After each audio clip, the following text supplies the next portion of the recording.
ایام رمضان کے لیے پہلا عشرہ رحمت، خاص دعائیں۔ بسم اللہ الرحمن الرحیم۔ رب اغفر وارحم وانت خیر الراحمین۔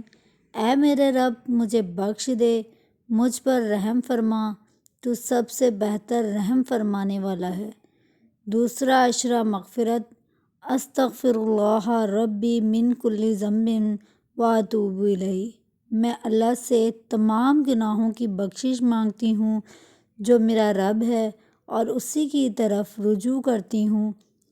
تیسرا عشرہ نجات۔ اللہم انک عفو تحب العفو فاعف عنا۔ اللہ بے شک تو معاف کرنے والا ہے، معاف کرنے والے کو پسند کرتا ہے، پس ہمیں معاف فرما۔ دعا کرنے کے ساتھ ساتھ کثرت سے لا الہ کا ذکر کریں، یہ افضل ذکر ہے۔ الحمدللہ پڑھیں، یہ افضل دعا ہے۔